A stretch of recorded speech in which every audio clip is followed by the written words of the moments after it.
The Lord be with you. A reading from the Holy Gospel according to Matthew.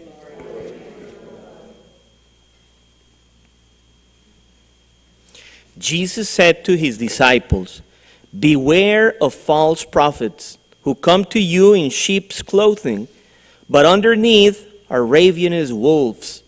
By their fruits you will know them. Do people pick grapes from thorn bushes or figs from thistles? Just so every good tree bear good fruit, and a rotten tree bear bad fruit. A good tree cannot bear bad fruit, nor can a rotten tree bear good fruit.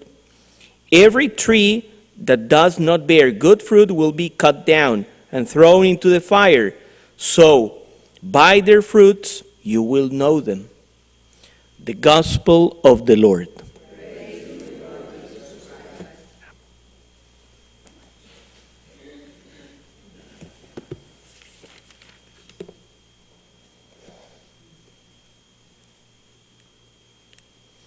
Well, once again, we are in the presence of a book that is helping with names for baptism. Check it out. Hilkiah, Chapham, let's go down here, Isaiah. Well, tomorrow it's going to be more interesting. We have Nebuchadnezzar. So, there you go. Today with the first reading, it is a book that actually we need to consider, that part from the Bible, to consider something. So, we fail as a race to God. God gives from the beginning a commandment of obedience. If you would like to follow my decrees.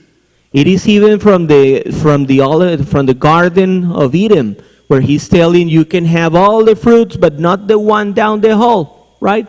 That was one very simple instruction. So for me, I always consider, after failing, what was the need of God to actually pursue us, to help us to change and go back to heaven? God, it's God. Nothing that we do is going to change that. And by definition, he is happy. He is happiness, right? So in my thought, I think that, okay, so maybe we could realize that it is not God who needs me.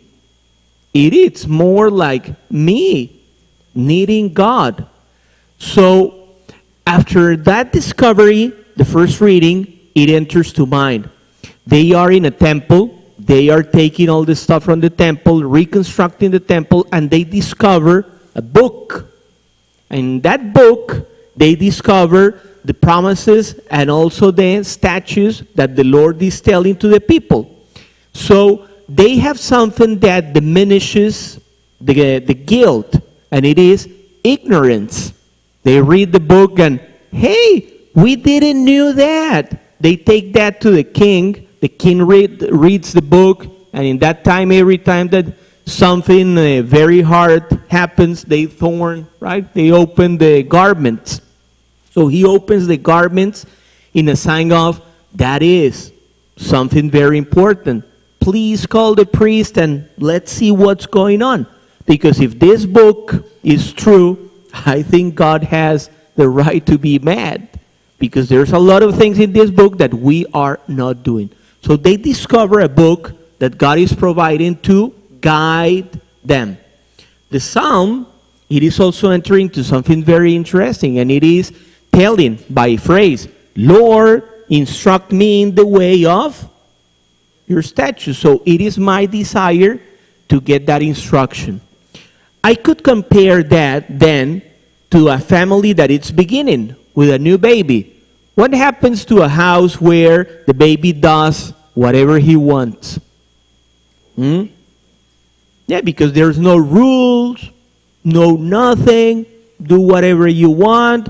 We will feed you so you don't die, okay? But after that, you can do whatever you want.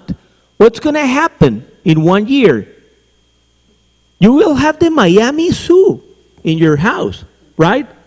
That baby is going to do whatever he wants, paint the walls, drawings, it's going to ruin the carpet, burn the things, right? Because that is the imagination that he has. Everything has to be kind of fun for him. Instead of that, what is mom and dad doing? So you eat, you sleep, you get dressed, you damage something, you will get the face, right? Because you don't need to be tough with a baby, but you are doing correction. You are applying what you desire. Those are the statutes. So maybe we could compare, now that we call God our Father who art in heaven, it's family. So this could be like the way that he's presenting for us also to have a good life. Because at the end, what are the statutes of the Lord? So that you get sour? Oh, so many instructions.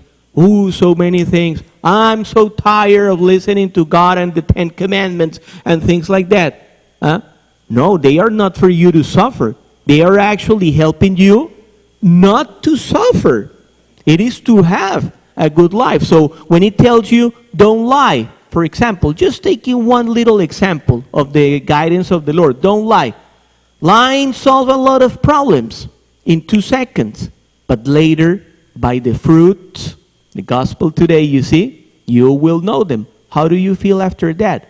That you're going to be discovered, then you feel that you need to go to confession, then you don't get the priest so easy, because it's not so easy to get confession in this country. I know, right? So later, what is the process of your happiness after that line? It's not okay. It's not okay. And even if they discover you in your lie, then it's going to take like 100 truths for them to start believing in you a little bit. So God is saving us a lot of problems to bear the good fruit, to bear it. Finally, after hearing a gospel like this, for us, it's simple. For them, it was a little bit tough. Imagine that they need to torn down an entire temple, melt all this stuff. So finally, they discovered the book of the things that pleases to God. Instead of that, we are in a time that it takes like 25 seconds to download the Bible to your phone, and you get all the stories of graces of God that can give lights to you or to your life. You see, so we are having a little bit more. It is like a time in humanity that it's more tough. Yes, of course, because there's a lot more of opportunities to fall in this time. But there's also more graces. Those are the graces of being able to know what pleases God and to experience the good fruits that He is asking from us. Amen.